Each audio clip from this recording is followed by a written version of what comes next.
So Keith Ellison, progressive congressman for sure, decided to go on Sean Hannity's program on Fox News. He did not like the intro that Sean Hannity ran. Let's show you the intro. Our alarmist-in-chief, President Panic himself, he did not feel the need to be at the White House today, nor did he think it was important enough to visit Capitol Hill and try and hammer out a bipartisan solution to the mess that he himself has put the country in. No, instead of focusing on fixing the problem, he decided to take his sequestration scare tactics on the road today with a visit to the Commonwealth of Virginia. And as usual, his teleprompter was loaded to the brim with more of the same irresponsible, end-of-the-world rhetoric that we've all grown accustomed to. And we could not resist on this program but put together a Hannity highlight reel of President Panic in action. Federal prosecutors will have to close cases and let criminals go.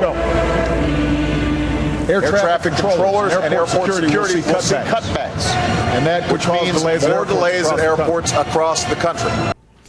Now, it was a little obnoxious, but I actually didn't mind it. I know where Sean Hannity stands on issues. And by the way, President Obama has been using some scare tactics on the sequester. Oh my God, we're going to have to shut everything down.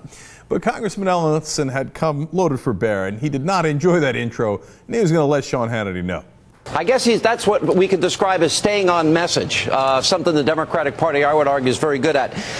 Let me ask you. You're pretty good at it, too. Well, thank you. Quite frankly, you are the worst excuse for a journalist I've ever seen. I am absurd, the what? I can't hear you. You heard me. I didn't know. Say it again. I didn't hear you. I heard you. I mean, what you just displayed was not journalism. It was yellow journalism.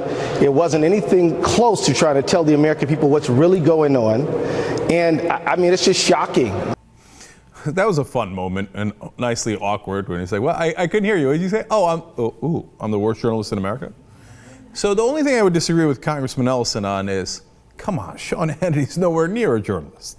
So he's a propagandist. And look, you know, if he was just honest about it and said, look, I'm trying to help the Republican Party, which is basically Sean Hannity's #1 job, then I actually almost wouldn't have a problem with him. Have at it, Hoss. But the idea that he works for a news channel, of course, is comical, and I think that's what Congressman Ellison's getting at here. So the fun fight continues. Every journalistic ethic I have ever heard of was just violated by you. And the president was truthful. The president was honest. What the president said was dead on accurate. I was there August 2011 when the Republicans, your party, which you shamelessly represent, let me correct the record. You are nothing but a Republican. Yes, sir, you are. Sir, yes, you are. Sir, I'm a registered. Well, let me just say, I am not a registered Republican. I'm a registered conservative. You are a shill for the Republican Party. I am a registered conservative, you alibi them constantly. You alibi them 100% of the time. Come on, Hannity. Oh, I'm technically not a registered Republican. Oh, that's a very cute trick. There is no bigger Republican shill in the country than Sean Hannity. And look, I don't say that just because he's on Fox News. I've seen O'Reilly disagree with Republicans before. I've seen Rush Limbaugh go more right-wing than Republicans. I've seen Glenn Beck take a libertarian position. But if there's one conservative host that represents the Republican establishment, it's Sean Hannity. He's a robot for them. Even other conservative hosts make fun of him for that. So with the old disingenuous, me? Golly gee, a Republican? Oh, heavens no. Get off of it. More fun. Keep going, keep ranting. Okay, well, good. Let me just say this. The people watching your show should ignore all of the commentary that you put in and all of the hype music that you put on, and should pay attention to what the president actually said. We ended up with sequester. Let me ask you a question. I've given you plenty. You said I could rant, and I am. I've given you plenty of time to rant, Congressman. Now we'll let you get a word in. Go ahead. Oh, you're so nice to give me a word on my own program. Okay, I changed my mind. Let me ask you a question. As a matter of fact, let me ask you. You said the president was true.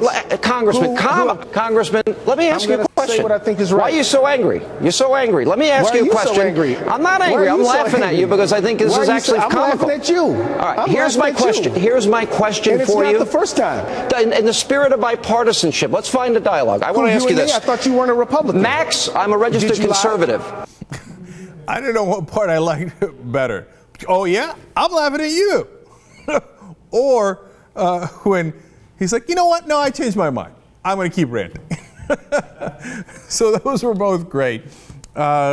Look, Sean Hannity is used to talking over people. He's used to being the angriest guy in the room. But the funny thing is, the minute he gets challenged, he turns around and he's like, what are you so angry about? Your whole channel is built around rage. And now all of a sudden, and he's like, what, me? Oh, look at this angry black man. I can't believe he's getting all upset. All right, and of course, he's about to end the interview. You want to do something about that? Here's my question. I got an answer for you.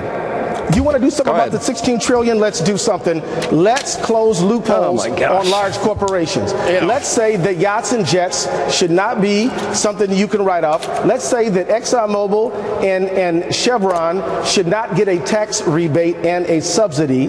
Let's start there. Let's say that people who get to pay less on Congressman, you're ranting really well. Congressman, you are a total waste of time. I'm moving on because our audience deserves better. Thank you for being with us. I tried to give you a fair shot. And coming up, no, you didn't. No, that was my favorite part and the best part. Because if you notice, he didn't cut him off during all the other stuff. And you can say, hey, listen, maybe he had gotten to the point where he had had enough. But when he cut him off, that's when he was talking about closing loopholes for corporations. And that's what Sean Hannity cannot tolerate. In fact, when they did a poll and they asked Republicans, what do you think the Republican Party should compromise with President Obama? Number one by a landslide was closing tax loopholes for corporations. So that's why Hannity's like, wait, my audience is actually going to agree with you. I don't want that. Well, anyway, we got to go. I gave you a chance to rant about your incredibly popular idea. Oops. Get him off. So Congressman Ellison came to kick some ass and had a little fun on Fox News. My guess is he won't be back anytime soon.